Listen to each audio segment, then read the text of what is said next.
Okay, இன்றைக்கு செய்திக்குள்ளே கடந்து செல்வோம். தானியேலின் புஸ்தகம் 1ஆம் அதிகாரம் 3ஆம் வசனத்திலிருந்து 8ஆம் வசனம் வரைக்கும் நம்ம தியானிக்க போகிறோம். எடுத்தவர்கள் வாசி.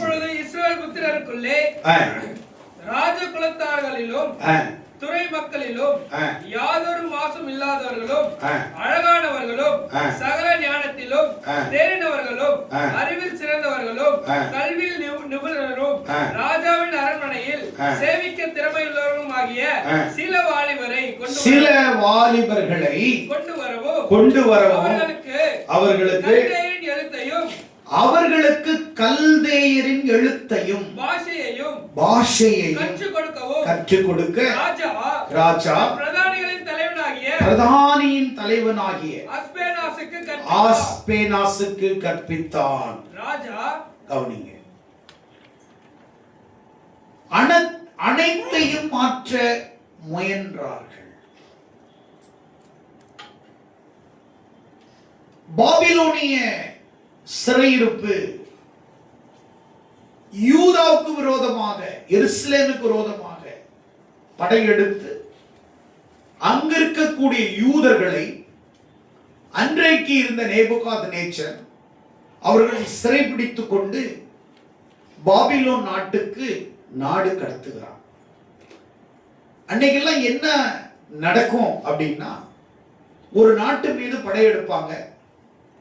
அந்த யுத்தத்துல வெற்றி பெற்ற உடனே எந்த நாடு யுத்தத்துல வெற்றி பெறுதோ அந்த நாடு அந்த நாட்டில் இருக்கக்கூடிய வளங்களையும் வாலிபர்களையும் அப்படியே சுரண்டி கொள்ளையடிச்சு அவங்க நாட்டுக்கு கொண்டு போயிடுவாங்க.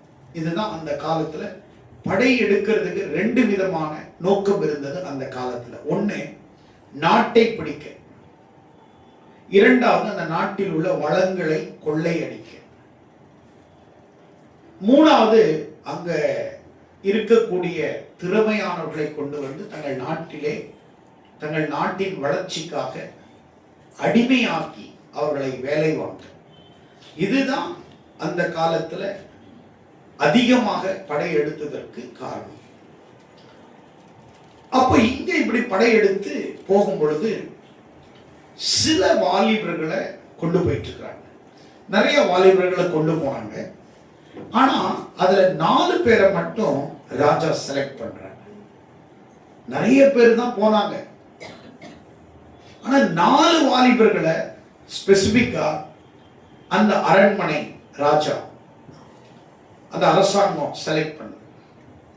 அந்த 4 பேர் யார் அப்படின்னா, 4 பேரு நீங்க வாசிச்சீங்கன்னா, அவர்களுக்குள் யூதா புத்திரராகிய தானியேல், அனனியா, மீஷாவேல் இருந்தார்கள். 4 பேர். அவங்களுக்கு அவங்களுடைய நாட்டுல அவங்க அப்பா வச்ச பேர். தானியேலுடைய அப்பா தானியேல்னு வச்சார்.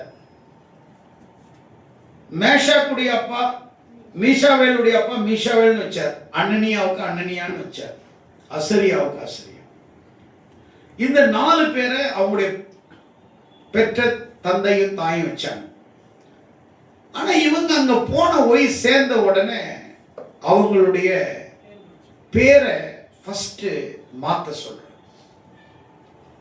நல்லா கவனிக்கணும், அவங்களுடைய பேரை மாற்ற வேண்டும். 2வது, அவங்களுடைய கலாச்சாரத்தை மாற்ற வேண்டும். 3வது, அவங்களுடைய உணவு பழக்கங்களை மாற்ற வேண்டும். அப்போ இந்த இடத்துல ஏன் பெயர் மாற்றம் அவசியம் ஆனது?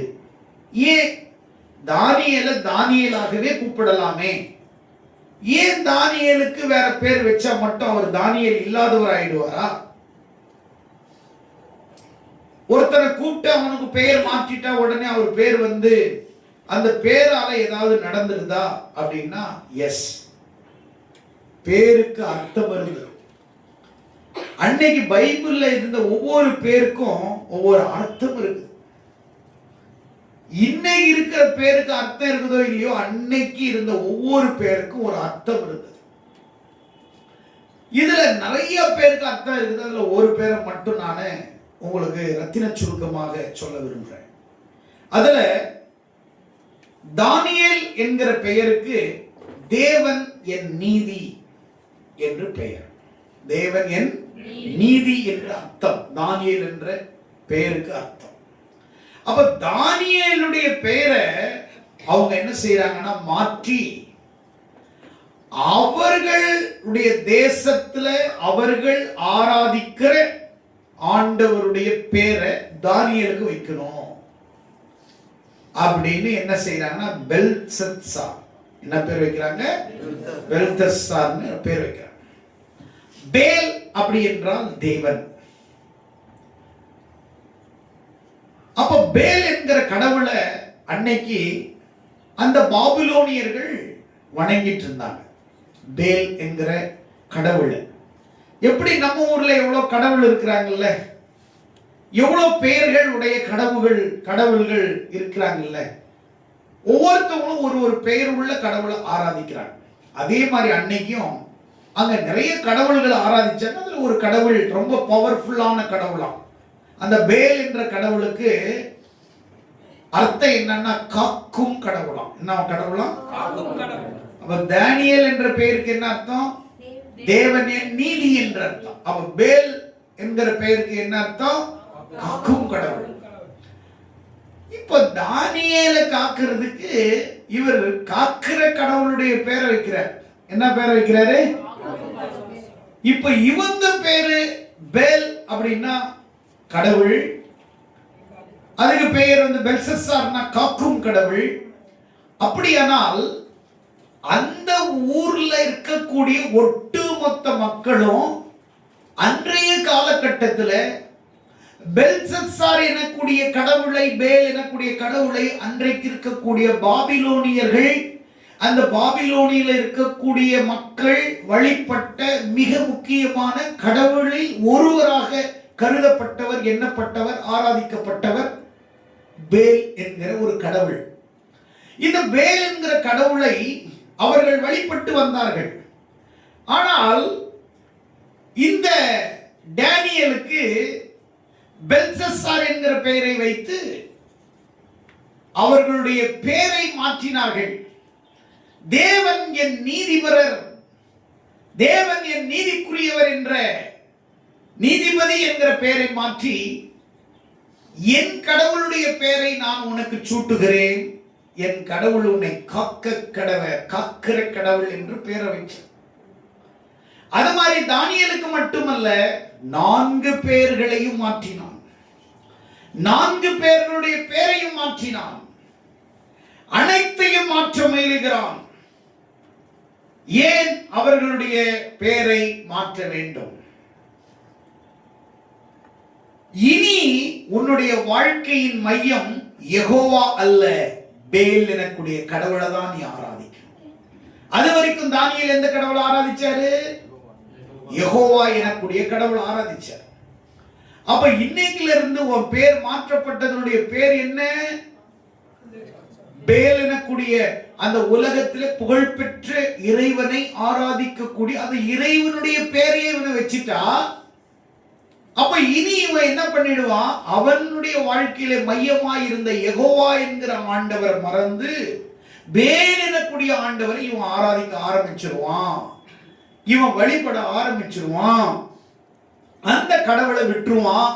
இனி நம்முடைய பேல் கடவுளை இவன் பிடிச்சுக்குவான், ஆராதிப்பான் அப்படின்னு சொல்லி இந்த பேல் எனக்கூடிய கடவுளை ஆராதிக்கணும்னு சொல்லி யெகோவா எனக்கூடிய கடவுளை அவன் மறந்துடணும்னு சொல்லி அவன் பேரை வைக்கிறான்.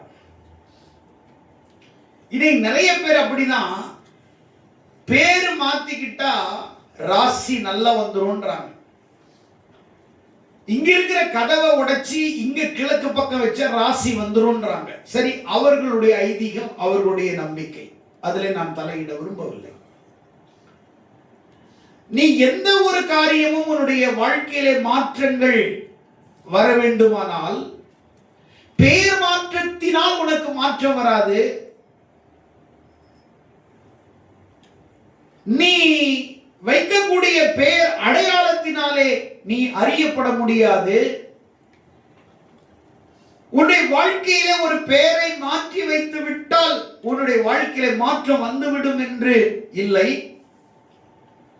நிஜமான மாற்றம் என்பது வெளியே தோன்றுகிற அடையாளங்களினாலே மாற்றம் வராது.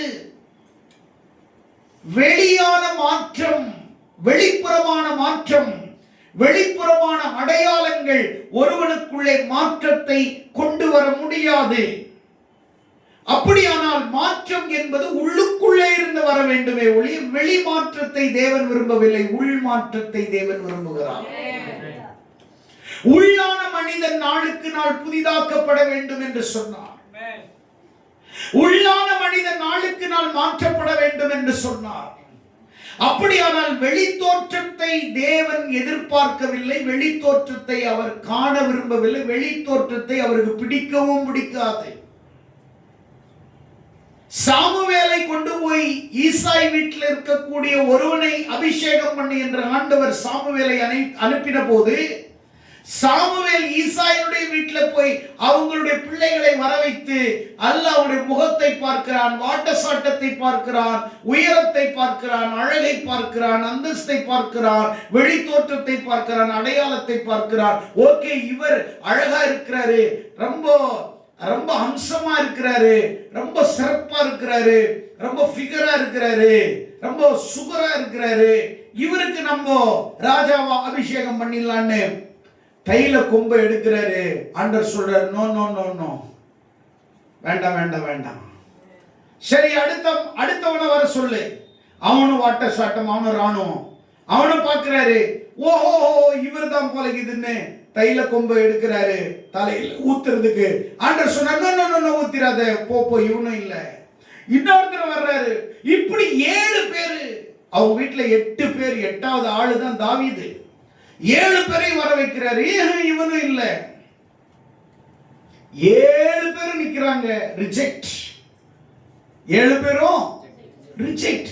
ஆனா தோற்றத்தில் அழகானவர்கள், அடையாளத்தில் சிறப்பானவர்கள், அழகிலே சிறந்தவர்கள், பர்சனாலிட்டி இருந்துச்சு, அழகு இருந்துச்சு, கட்டான உடம்பு இருந்தது, எல்லா தகுதியும் இருந்தது, ராஜாக்குரிய எல்லா தகுதியும் இருந்தது. ஆனா ஆண்டவருக்கு உடல் தகுதியோ, வெளி தகுதியோ, வெளி தோற்றத்தையோ, வெளி அந்தஸ்தையோ, வெளி அழகையோ, கல்வியையோ, உன்னுடைய சிறந்த செல்வத்தையோ, வெளி தோற்றமுடைய காரியத்தையோ தேவன் ஒருபோதும் அவர் பார்ப்பதில்லை. அதை அவர் எதிர்பார்ப்பதில்லை. அது அவருக்கு பிடிக்கவும் பிடிக்காது. ஆண்டவர் எதிர்பார்க்கிறது என்னவென்றால், உள்ளுக்குள் யூதனானவனே யூதன் என்று சொல்லுகிறார். அதாவது உள்ளத்திலே தேவனை ஆராதித்து, உள்ளத்திலே தேவன் மகிமைப்பட்டு, உள்ளத்துக்குள்ளே தேவன் இருக்கிறாரா? அவர் வெளி பார்க்கிற முகமாய் பார்க்கவில்லை. ஆண்டவர் சொன்னார், நோ நோ நோ, இவனும் இல்ல, கூப்பிட்டுட்டு வா, இன்னொரு பசங்க இருக்கிற. ஆமா, ஒருத்தன் ஆடு மேய்ச்சிட்டு இருக்கிற, ஆள் அனுப்பி அழைத்து கொண்டு வாருங்கள் என்றார். தேவன் அவனை ஆள் அனுப்பி அழைத்து கொண்டு வர சொல்லுகிறார். பிரியமானவனே, உன்னை ஆள் அனுப்பி உன்னை ஒரு நாள் அபிஷேகிக்கிற நாள் வரப்போகிறது. உன்னை அநேகர் இந்த வருடத்திலே உன்னை அழைத்து உன்னை அபிஷேகம் பண்ணுகிற காலங்கள் வரப்போகிறது. இந்த வருஷத்திலே உன்னை அழைத்து 4 பேருக்கு முன்னாடி உன்னை 4 முறை உன்னை அல்ல, பல முறை உன்னை ஆண்டவர் ஆசீர்வதிக்க விரும்புகிறார். உன்னை உயர்த்த விரும்புகிறார், கனம் பண்ண விரும்புகிறார். அங்கே அவனுக்கு அடையாளம், வெளி அடையாளம் என்னவென்றால், ஆடு மேய்க்கக்கூடிய இடையனுக்கு இருக்கக்கூடிய அடையாளம், ஆடு மேய்க்கிறவனுக்குரிய சட்டைகள், ஆடு மேய்க்கிறவனுக்குரிய கையிலே ஒரு கோல் இருந்தது, கல் தொங்கிக் கொண்டிருக்கிறது, கவன் தொங்கிக் கொண்டிருக்கிறது. அவனுக்கு ஆடு மேய்க்கிற அடையாளம் இருந்தது. பார்ப்பதற்கு அருவருப்பாய் இருக்கிறான், பார்க்கிறதற்கு ஆடு மேய்க்கக்கூடிய இடையனாய் இருக்கிறான். அவன் வருகிறான். ஆண்டவர் சொன்னாரே, அவன் வரும்போதே இவன் தான் வர்றான் பாரு. ஆண்டவரே, இப்படி வர்றானே, இவன் தான் இல்ல ஆண்டவரே, பர்சனாலிட்டி நான் பார்க்கல ஆண்டவரே, அவன் Dress எல்லாம் நான் பார்க்கல ஆண்டவரே, இவன் அழுக்க நான் பார்க்கல, உள்ளத்தை நான் பார்க்கிறேன். மனுஷன் முகத்தை பார்க்கிறான், தேவனோ இருதயத்தை பார்க்கிறார். கரங்களை தட்டி ஆண்டவரை ஆண்டவர் முகத்தை பார்க்கவில்லை, அகத்தை பார்க்கிறார். மனிதன் அகத்தை பார்க்கவில்லை, வெளியே இருக்கிற கோலத்தை, அடையாளத்தை பார்க்கிறான். வெளி தோற்றத்தை மனிதன் பார்க்கிறான், அழகை ரசிக்கிறான், அவனுடைய பர்சனாலிட்டியை பார்க்கிறான், அவனுடைய வெளி அப்பியரன்ஸை பார்க்கிறான். ஆண்டவர் உள்ள அப்பியரன்ஸை பார்க்கிறார், உள்ளான மனிதனை பார்க்கிறார், உள்ளுக்குள்ளே மாற்றத்தை எதிர்பார்க்கிறார். தேவன் வெளி தோற்றம் அல்ல, உள் தோற்றத்தை தேவன் எதிர்பார்க்கிறார். நீ வெளித்தோற்றமுடைய ஆடையினாலே நீ கிறிஸ்தவன் என்று அறியப்படுவதை பார்க்கிறோம். உள்ளான மனிதனாலே நீ கிறிஸ்தவத்தை வெளிப்படுத்துகிற சாயல் உடையவனாய் நீ இருக்க தேவன் விரும்புகிறார். அப்படியானால் ஆண்டவர் சொன்னா, கொண்டு கொண்டு வாங்க, இவன் தான் இவனை அபிஷேகம் பண்ண. பிரியமானவளே, பெயர் மாற்றினால் மாற்றம் வராது. வெளிப்புறமான யூதனை அவர் பார்க்கவில்லை, உள்ளத்திலே யூதனானவனே யூதன். ஆமென், ஆமென். உள்ளத்தில் யூதனானவனே யூதன், வெளியே பிரகாரமான யூதன் அல்ல. கேப் போடுறதுனால யூதன் என்றால் கேப் போடணும், அவங்களுக்கு ஒரு ட்ரெஸ் கோட் இருக்குது, அதெல்லாம் போட்டதான் ஜூயிஸ் யூதன். ஆனா ஆண்டவர் அதை பார்க்கவில்லை. உள்ளுக்குள்ளே விருத்த சேதனம் இருக்கிறதா, உள்ளுக்குள்ளே விருத்த சேதனம் இருக்கிறதா, உள்ளான மாற்றத்தை. ஒரு மனுஷன் நல்லவன்றது எப்படி தெரிஞ்சு? உள்ள நல்லா இருந்தா வெளியில நல்லா இருப்பான். உள்ளுக்குள்ள அவனுடைய கேரக்டர் நல்லா இருந்துச்சுன்னா வெளிப்பிரகாரம் அவனுடைய என்ன இருக்கோ, அவன் கர்த்தருக்கு பயப்படுறான்னா எல்லாருக்கும் ரெஸ்பெக்ட் பண்ணுவான். அப்படின்னா உள்ளான மனுஷன் கரெக்டா இருக்கிறான். ஆமென். ஒருத்தனையும் மதிக்கல அப்படின்னா உள்ளான மனுஷன் எவனையும் மதிக்க விரும்பல. ஆமென், ஹல்லேலூயா. ஒருத்தரை யாரை பார்த்தாலும் லவ் பண்றானா, உள்ளான மனுஷன் ரொம்ப லவ்வா இருக்கிறான், அதனால தான் எல்லாரையும் லவ் பண்றான். ஆமென். கொடுக்கிற இருதயம் இருக்குதுன்னா உள்ளான மனுஷன் கொடுக்கிறவனாம இருக்கிறான். ஆமென், ஹல்லேலூயா, ஹல்லேலூயா. உள்ளான மனிதன் எப்பவுமே நீ எப்படி இருக்கிறாய் என்றால், உன்னுடைய அங்க அடையாளங்களை வைத்து நல்லவன் என்று சொல்ல முடியாது. உன்னுடைய நடையினாலே, உடையினாலே அல்ல, உன்னுடைய கேரக்டரினாலே நீ யார் 24 கேரக்டரா நீ இருக்கணும். ஆமென், ஹல்லேலூயா. அப்ப இங்க ஏன் உணவை மாத்திரணும், ஏன் பேரை மாத்திரணும் அப்படின்னா, தானியேல் என்கிற பேரை பெல்ஷாசார் மாத்திட்டா அவன் அந்நிய தேவர்களுடைய பேல் எனக்கூடிய கடவுளை அவன் ஃபர்ஸ்ட் அவன் அங்கீகரிச்சுட்டான் நினைச்சார். யாரு? ராஜா நினைச்சார். ரெண்டாவது உணவு. பாஸ்டர், உணவுல என்ன இருக்குது? உணவுல என்ன இருக்குது? அது ஏன் விளக்கணும்? அவர்கள் சாப்பிடுகிற உணவு விக்கிரங்களுக்கு படைக்கப்பட்ட உணவு.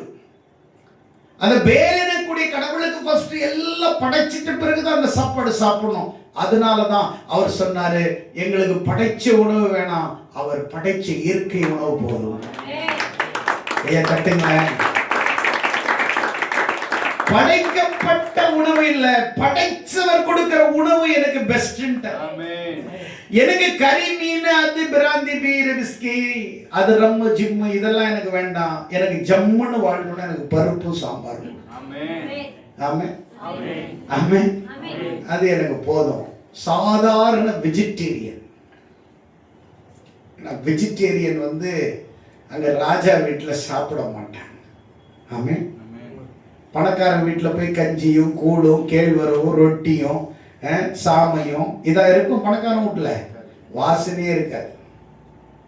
கூழை கொண்டு போய் பணக்காரன் வீட்டுல போயிட்டு டேபிள்ல வச்சு கூழு குடினா சனியனை தூக்கி அடிச்சிருவான். காலையில நானாவின பாத்திரத்துல சாப்பாடு இருக்கும். நேற்று காலையில ஒரு நியூஸ் பேப்பர்ல படிச்சிட்டு இருந்தேன். பொங்கலுக்கு ஒருத்தர் போயிருக்கிறாரு மாமியார் வீட்டுக்கு. அந்த மாமியார் மருமகனுக்கு 158 வகையான உணவுகளை பரிமாறிட்டு இருக்கிறார். எவ்வளோ பாருங்க. அவங்க நான் பார்த்தது 158, பரவாயில்ல, அவங்க 1008 வகையான சாப்பாடு யாரு பரிமாறுறாரு? மாமியார் மருமகனுக்கு பரிமாறுறார். ஆமென். அப்போ 158 வகையான சாப்பாடு மருமகனுக்கு பரிமாறுறான்னா 2 ஆங்கிள் யோசிக்கலாம். மருமகனை நீ சரியா வச்சுக்கிட்டா என் பிள்ளைய என் மருமகன் சரியா வச்சுக்குவான். நிறைய மாமியாருக்கு தெரியாது, எப்படி ஹேண்டில் பண்ணணும்னு தெரியாது. ஈஸியா இருக்கிறத, ஒரு நாய் கடிக்கிற நாயை நீ ஹேண்டில் பண்ணிட்டன்னா உனக்கு அது நட்பின் நாயா மாறும், அல்லது அது வெறி நாயா மாறிடும்.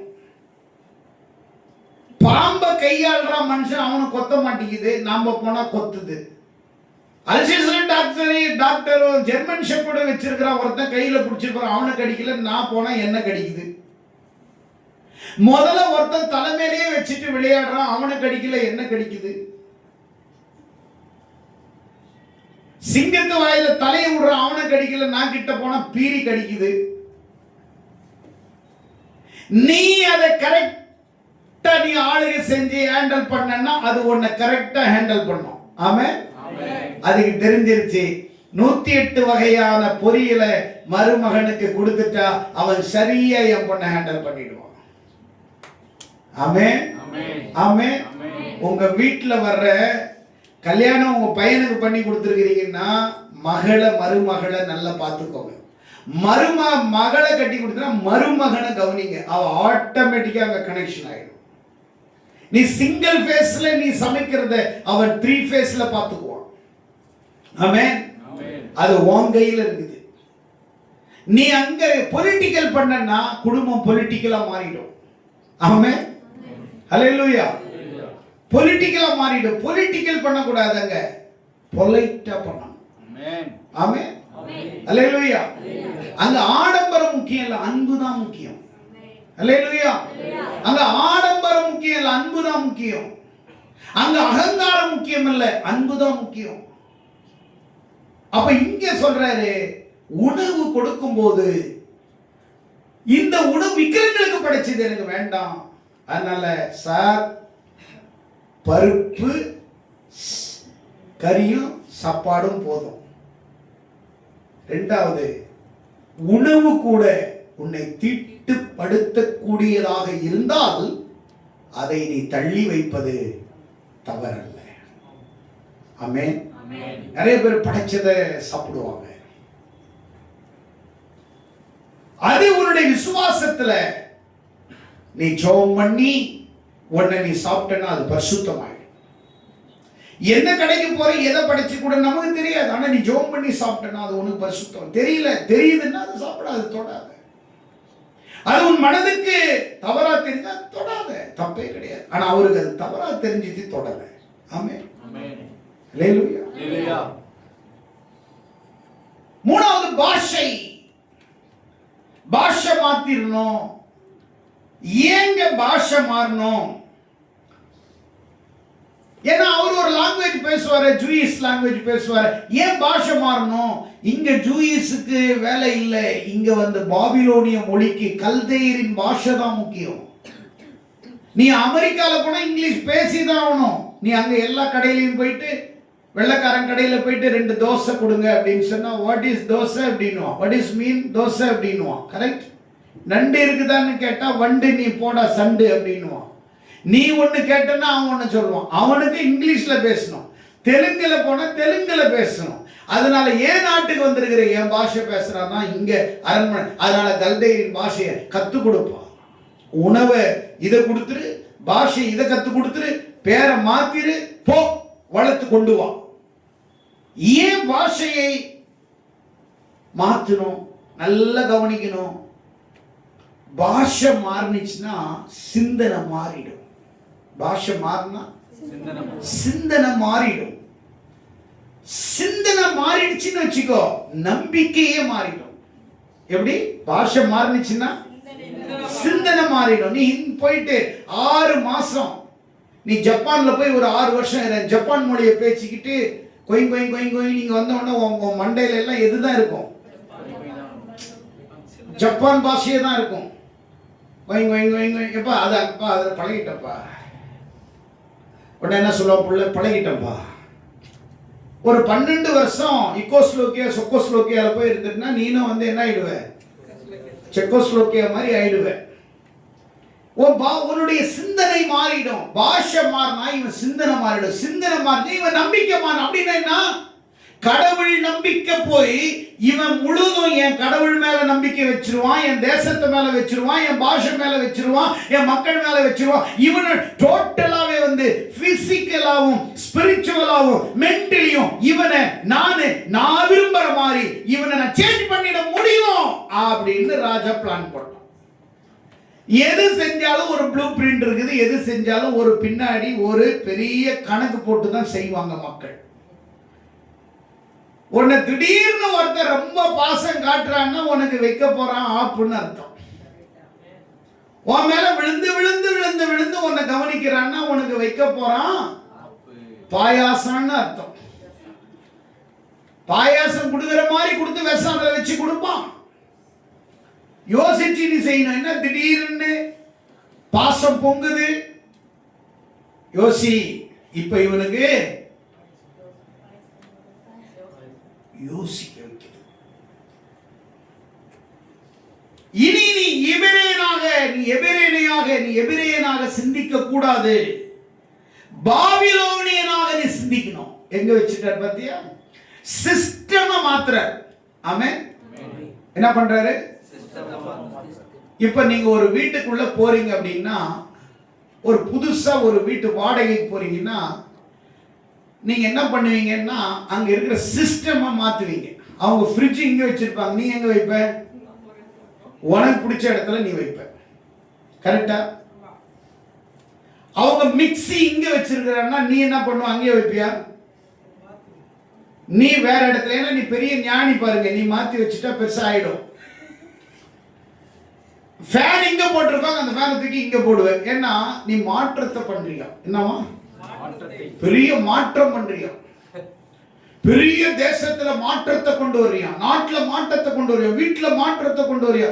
இதெல்லாம் இல்லைங்க. உள்ள மாற்றம் வந்தாதாங்க எல்லாத்திலையும் மாற்றம் வரும். வெளியில இருக்கிற மாற்றம் இல்ல, உள் மாற்றம் தான் முக்கியம்.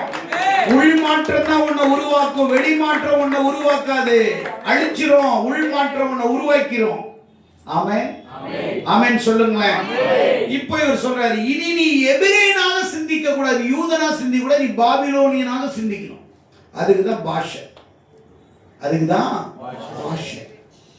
இப்போ நான் இப்படி சொல்றேன், இந்த பாஷை புரியாதுன்னு இன்னொரு பாஷை சொல்லி கொடுக்குறேன். நம்ம பாஷையில வெறும் கெட்ட வார்த்தை பேசுறவனோட போயிட்டு ஒரு 6 நாள் இருந்துருங்களேன், நீங்க என்ன பாஷை பேசுவீங்க? அவன் பேசுன்னு கத்து கொடுத்தானா? அவன் பேசுறத ஆட்டோமேட்டிக்கா உனக்குள்ள இறங்கிரும் அந்த ஆவி. கரெக்டா? இப்ப நீ யாரோட சேர்றியோ நீ அவரை போல மாறி விடுகிறாய். பூவோடு நாறு சேர்ந்தா நாறு கூட மணக்கும். நாறு கூட மணக்கும். ஒரு பூவை நீ தலையில வச்சுட்டு அந்த பூவை தூக்கி போட்டனா கூந்தல் கூட மணக்கும். அந்த கூந்தல்ல இருக்கிற பூவை ஏசில போனா அந்த நீ இறங்கின பிறகு கூட ஒரு 2 கிலோமீட்டர் அந்த பூவினுடைய மனம் அந்த ஏசில என்ன ஆயிட்டு இருக்கும். நீ போடுற பர்ஃபியூம் கூட ஒரு கார்ல ஏறி இறங்கி நீ இறங்கின பிறகு கூட அந்த பர்ஃபியூம் அந்த இடத்துல மணக்கும். ஆமென்.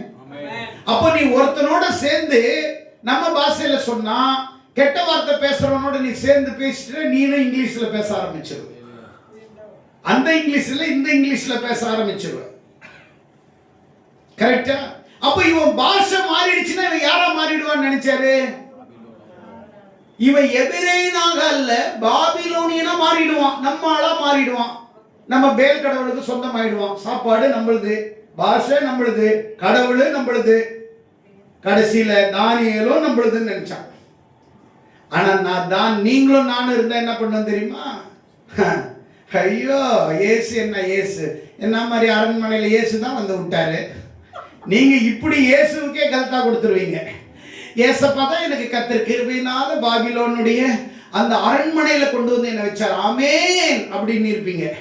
3 வேளை சாப்பாடு ஏசப்பா தான் கொடுக்குறாரு. இந்த திராட்சை ரசம் எல்லாம் அவர் தான் கொடுத்தாரு. நான் தான் கேட்டேன், அவர் தான் கொடுத்தாரு. இவர் அப்படி பேசியிருக்கலாம். No no no. இவன் ஸ்பிரிச்சுவலா சிந்திக்கிறவன், நீங்க மாம்சமா சிந்திக்கிறவங்க. 3000 ரூபாய் கொடுக்குறாங்க, கரும்பும் 1/2 கிலோ சக்கரை கொடுக்குறாங்கன்னா 5 மணிக்கு போயிட்டு அங்கே நிற்கிறது பைய வச்சுக்கிட்டு, இப்படி கொஞ்ச நேரம் நிற்கிறது, இப்படி கொஞ்ச நேரம் நிற்கிறது.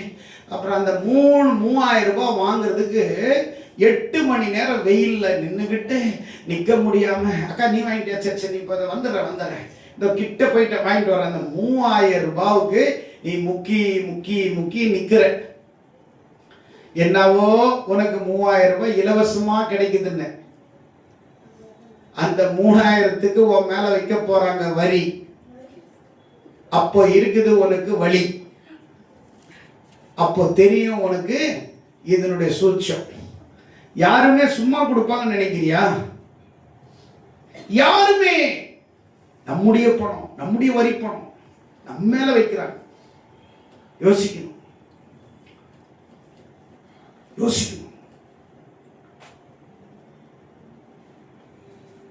இந்த இடத்துல பாஷை மாறிடுச்சு.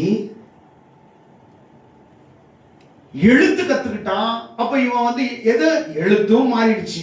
இப்ப இவன் எதை தான் இந்த ஊர்ல இருக்கணும்னா இவன் எதை தான் எழுதணும்? இவன் எது எடுத்தாலும் எதுதான் எழுத வரும்? இந்த கொஞ்சம் இங்கிலீஷ் கத்துக்கிறவங்கள பாத்தீங்கன்னா ஐயோ கையிலே பிடிக்க முடியாது. கொஞ்சம் கத்துக்கிட்டா போதும், ஒரு 4 நாள் கிளாஸுக்கு போயிடக்கூடாது. Can I call you? அப்படியே புதுசா அதுக்கு முன்னாடி கால் பண்ணிட்டா போன் பண்ணிட்டா அப்படின்வாங்க. ஒரு 2 இங்கிலீஷ் கத்துக்க கூடாது. Can I call you? Please reply me. Shall I go? அப்படின்றது போலாமா? அது முன்னாடி கிளம்பலாமா அப்படின்வாங்க. கொஞ்சம் இங்கிலீஷ் கத்துக்க கூடாது. இவங்க பெரிய அமெரிக்காவாதி ஆயிடுவாங்க. பெரிய 4 நாள் அந்த கிளாஸுக்கு போனோம். இல்லை நான் இங்கிலீஷ் கிளாஸ்ல இருந்தேன் தான் ஃபோன் எடுக்க முடியல. ஒரு வேர்டு கத்துக்காது உருப்படியா. நீ இங்கிலீஷ் கிளாஸ்ல போய் என்ன கத்துக்கிட்ட?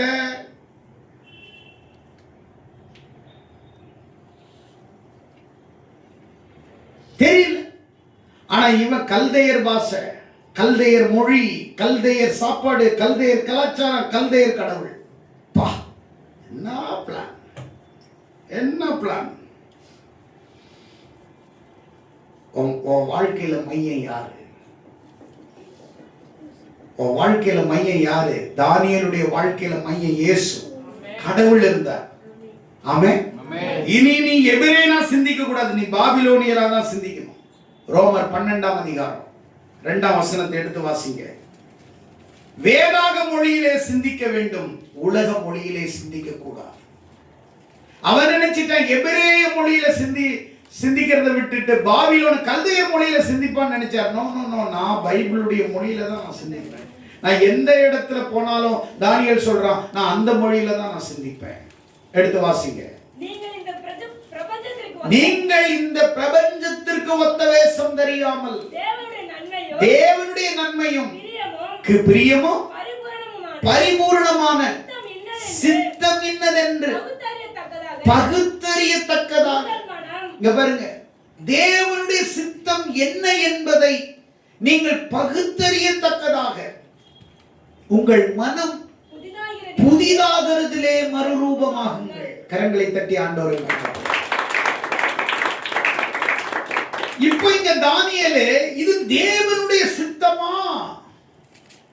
இந்த சாப்பாடு தேவனுடைய சித்தமா? இந்த மொழி தேவனுடைய சித்தமா? பாஷை தேவனுடைய சித்தமா? கல்ச்சர் தேவனுடைய சித்தமா? இந்த கலாச்சாரம் தேவனுடைய சித்தமா? இந்த ஆடை உடை தேவனுடைய சித்தமா? இந்த அரண்மனை தேவனுடைய சித்தமா? அப்படி தேவ சித்தத்துக்கு தன்னை தேவன் வைத்த இடத்திலே சிந்திச்சு அவன் மனம் புதிதாகிறதிலே மறுரூபமாகிறான். நல்ல கவனிங்க, அவன் ராஜா கொடுக்கிற காரியத்தில் மொழியிலே மறுரூபமாகவில்லை, உணவிலே மறுரூபமாகவில்லை, கலாச்சாரத்திலே மறுரூபமாகவில்லை.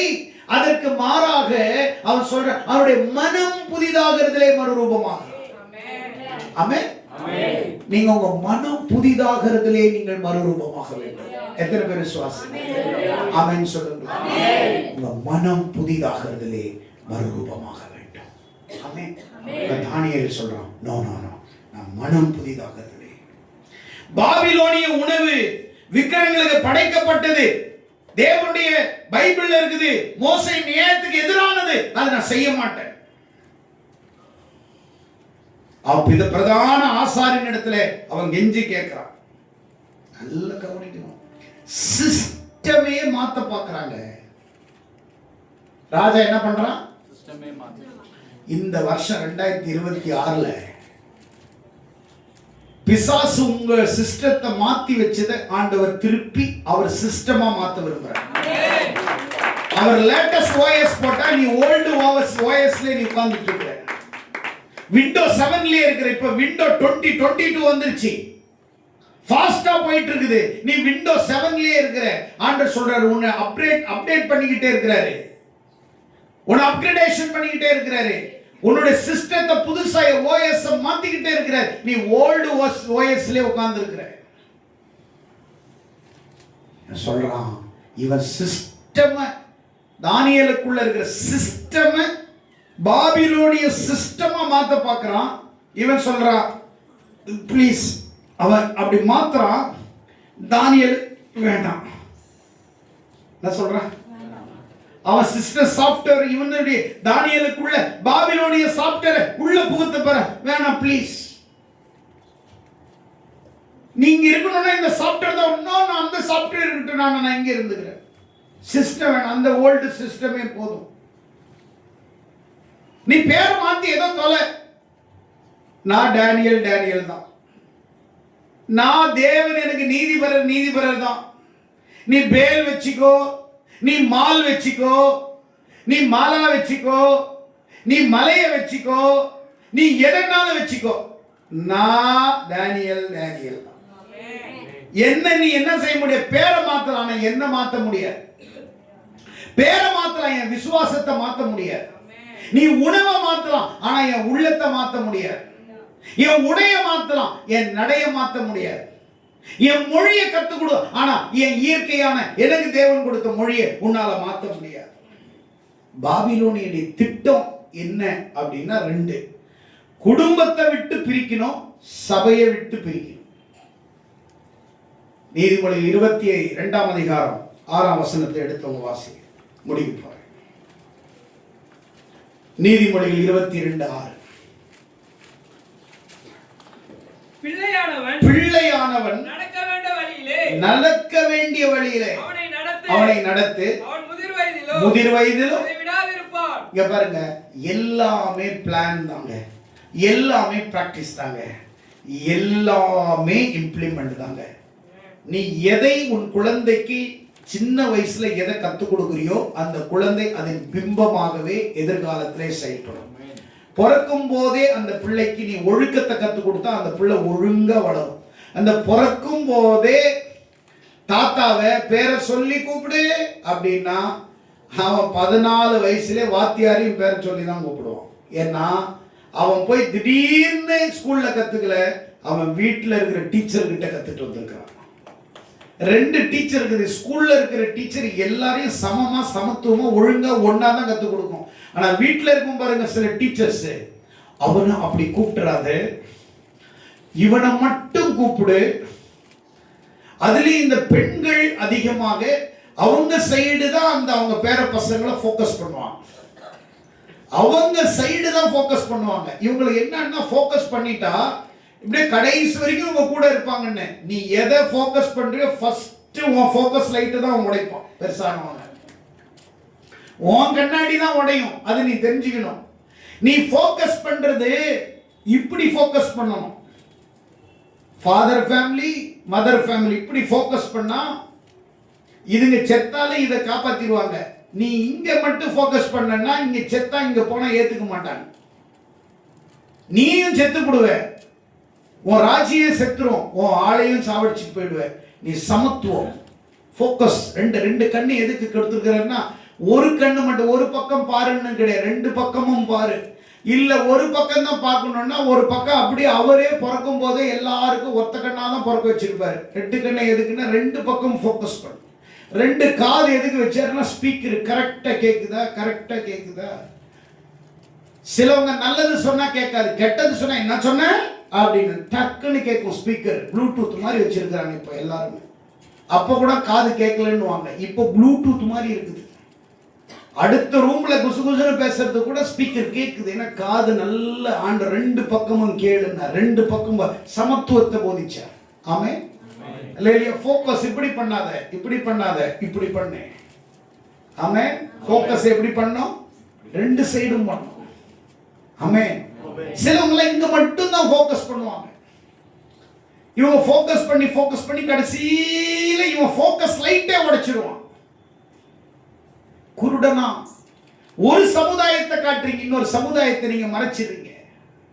ரெண்டு சமுதாயத்தை மக்களுக்கு, உன் பிள்ளைகளுக்கு குழந்தை பருவத்திலிருந்தே உன் பிள்ளைகளுக்கு ஒழுக்கத்தை கத்துக் கொடு, ஒழுக்கத்தை கத்துக் கொடு, மதிக்க கத்துக் கொடு, மரியாதையை கத்துக் கொடு, நேர்மையை கத்துக் கொடு, நீதியை கத்துக் கொடு, தேவ பயத்தை கத்துக் கொடு, கீழ்ப்படிதலை கத்துக் கொடு, ஃபெய்த்தை கத்துக் கொடு. தானியேலுக்குள்ள டக்குன்னு வரலங்க. தானியேலை பெற்றெடுத்த தகப்பன் உருவாக்கினதுனால தான் தானியேல் அந்த இடத்துல கரெக்டா இருப்பான். தானியேல் வெறும் கொஞ்சம் கத்துக் கொடுக்கல ஸ்பிரிச்சுவலா. இவர் அங்க எந்த மொழின்னா என்ன, அவன் பெல்லுன்னு பேரை வச்சுட்டு அங்க பெல்லுக்கு அவன் பெல் அடிச்சுட்டு இருந்திருப்பான். டைம் டைம் டைம் டைம் காலையில. ஆமே அவன் பெல்லுக்கு பெல் அடிக்கல, அவன் சொல்லுக்கு பெல் அடிச்சான். கரங்களை தட்டி ஆண்டவர் கைவிட்டார். அப்போ பிசாசனுடைய தந்திரம் குடும்பத்தை பிரிக்கணும், சபையை விட்டு பிரிக்கணும். ஆமே அப்ப இது ரெண்டுத்தையும் பிரிக்கணும்னா என்ன செய்யணும்? கற்றுக் கொடுக்கணும், டீச் பண்ணணும். நீங்க நல்ல கவனிங்களேன், சபைக்கு வர்றவங்க வந்துகிட்டு தான் இருப்பாங்க. அதே மாதிரி பாருங்க, படிக்கிறவங்க படிச்சுட்டே தான் இருப்பாங்க, ஒழுக்கத்தை கத்துக்கிட்டே தான் இருப்பாங்க. ஆனா எங்க ஒருத்தனுக்கு லாக் பண்ணி அவங்க சொல்லுவாங்க, நீ ஏன் அவங்க வீட்டுக்கு போற, அவங்களுக்கு நமக்கு ஆகாதுன்னு உனக்கு தெரியாதா, நீ எல்லாம் அங்க போனா நான் செத்துருவேன். சொல்லக்கூடாது ப்ளீஸ். யாரையும் நீ கெட்டு போய் குட்டீஸ்வரா போ. சர்ச்சில் பைபிள்ல ஒருத்தர் இருந்தான், யோவான் கடைசி அதிகாரம் 1ஆம் வசனத்தை எடுத்து வாசிங்க. யோவான் 21ஆம் அதிகாரம் 1ஆம் வசனத்தை. சிலவங்க நாசமா போறவங்க நாசமா போக மாட்டாங்க, இன்னொருத்தனை நாசமாக்குறதுக்கு வழியை காட்டுவாங்க. அதுதான் அந்த வசனம். எடுத்து படிங்க. இவைகளுக்கு பின்பு நல்ல கவனிங்க, எவைகளுக்கு பின்பு, இவைகள்னா எவைகளுக்கு பின்பு திபேரியா 2வது வசனம். சீமோன் பேதுரு தோமாவும்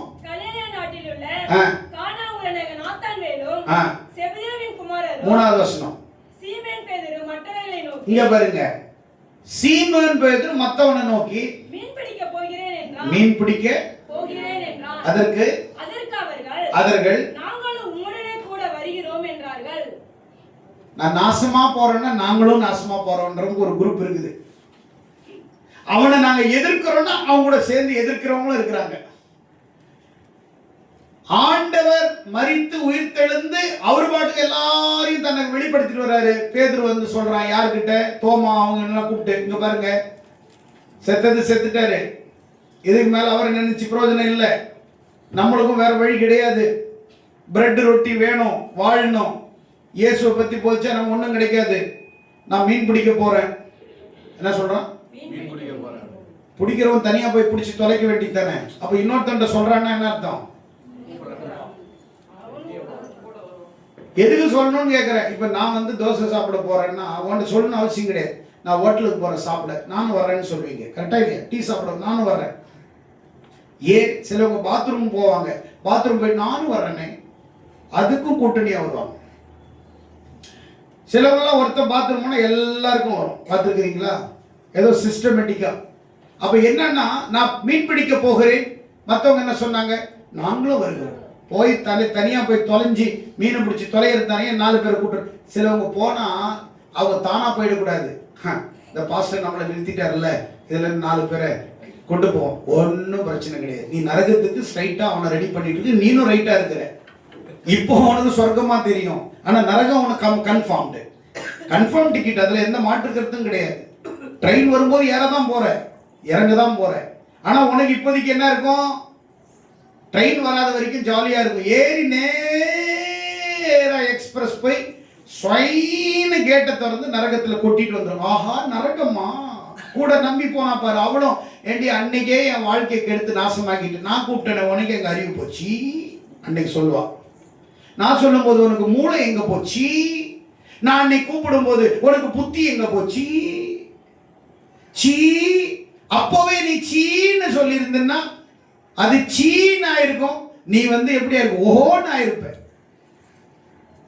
பண்றதெல்லாம் பண்ணிட்டு கடைசியில சொல்லுவாங்க, நான் சொன்னேன் உனக்கு எங்க அறிவு எங்க போச்சு, நான் சொல்லும் போது உன் மூளை எங்க போச்சு, அன்னைக்கு உனக்கு புத்தி எங்க போச்சு. இந்த சீ சீ சீன்னு சீனாக்கிடுவாங்க. நம்ம சொல்றத சொல்லுவாங்க, இவன் போறவன் ஒழுங்கா போய் தொலைய வேண்டியதுதான். நான் மீன் பிடிக்க போகிறேன், நாங்களும் இருக்கிறோம், வாங்க போலாம். கும்பலா எல்லாரையும் கெடுத்துட்டான். ஆமென், அல்லேலூயா. ஆண்டவர் வந்தாரு, இவன் எல்லாரையும் மொத்தமா இன்னும் கொஞ்சம் பேர் கெடுத்துருவான்னு நேரம் வந்தாரு. ஒரு மீனும் மாட்டக்கூடாதுடா இவனுடைய வலையில. மீனுக்கு கட்டளையிட்டார், போ நைட்டெல்லாம் போடுறேன், இரவெல்லாம் இது பண்ணி ஒண்ணும் ஆகல. காலையில வேதனையோடு அலசுறாங்க. ஆண்டவர், என்னப்பா நல்லா இருக்கிறியா பேதுரு அப்படின்னு.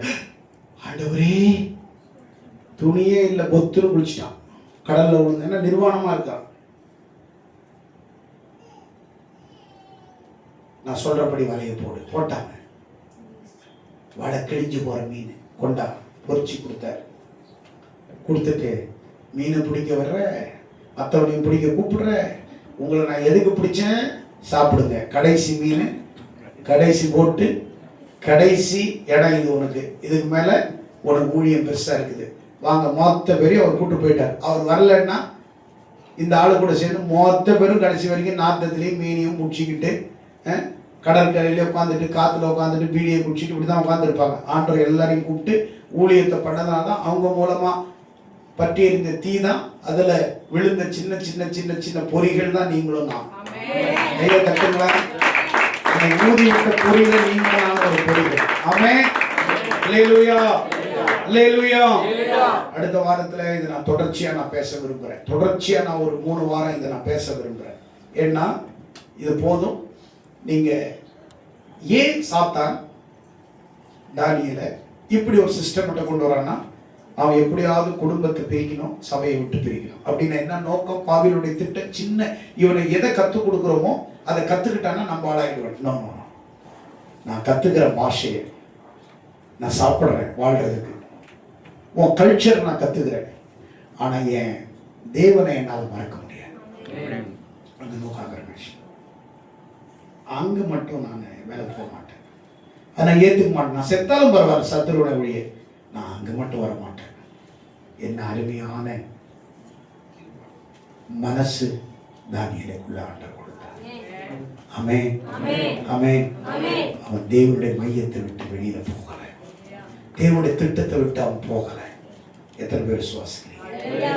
தேவனுடைய மையத்தை விட்டு போயிடாதீங்க, தேவனுடைய ஊழியத்தை விட்டு, சபையை விட்டு போயிடாதீங்க, தேவன் நம்ம கொடுத்திருக்கிற ஆலயத்தை விட்டு போயிடாது. உன் வாழ்க்கையில் 1000 சேஞ்சஸ் வரும். உன் வாழ்க்கையில் 1000 பேர் உன்னை மாற்ற முயல்வார்கள். அவர்களை நீ மாற்ற முயல வேண்டுமே ஒழிய அவர்கள் உன்னை மாற்றுவதற்கு நீ ஒருபோதும் இடம் கொடுக்க கூடாது, ஒருபோதும் உன்னை விட்டு கொடுக்க கூடாது. நீ நீயாகவே இருக்கணும்னு வேதம் சொல்லுங்க. எத்தனை பேர் விசுவாசிக்கிறீங்க? எத்தனை பேர் விசுவாசிக்கிறீங்க? தானியேலை போல அவன் வாழ்க்கையில எல்லாம் மாற்றம், உணவு, பேரு, பாஷை எல்லாம் மாறிச்சு. ஆனா கடவுளை மட்டும் ஒரு நாள் என்ன செய்யல, உள்ள கடவுள் தான் தன் இருதயத்திலே தீர்மானம் பண்ணி கொண்டான். 1:8 தானியேல் 1:8 வாசிச்சு முடிப்போம். தானியேல் தன்னை தீட்டுப்படுத்தாதபடி அவன் தீர்மானம் பண்ணி கொண்டான். எடுத்து வாசிங்கள். தானியேல் ராஜாவின் போஜனத்தினாலும் அவர் பானம் பண்ணும் திராட்சை ரசத்தினால் தன்னை தீட்டுப்படுத்தலாகாதென்று தன் இருதயத்திலே தீர்மானம் பண்ணிக்கொண்டு தன்னை தீட்டுப்படுத்தாதபடி பிரதானிகளின் தலைவனிடத்தில் வேண்டிக் கொண்டான். இருதயத்திலே தீர்மானம் செய்யலாம்.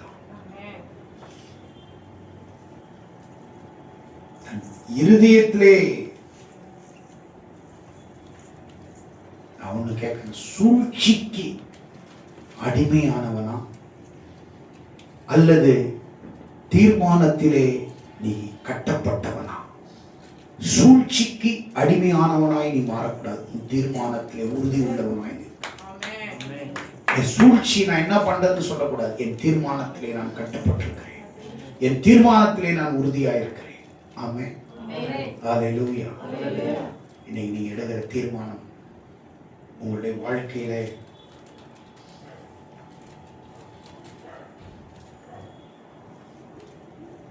தீர்மானம் எடுத்த இந்த நாள் தான் திசை மாறும் நாள். இன்னைக்கு நீ எடுக்கிற தீர்மானம் தான் உன் வாழ்க்கையினுடைய திசை காட்டுகிற நாளாகவே, அம்பாகவே, குறியாகவே உனக்கு மாறும் என்பதிலே எந்த விதமான இன்றைக்கு தீர்மானம் எடுத்தால் நாளை உனக்காக வரலாறு எழுதப்படும். கர்த்தர் உங்களை இந்த செய்தியின் மூலம் ஆசீர்வதிப்பாராக. God bless you.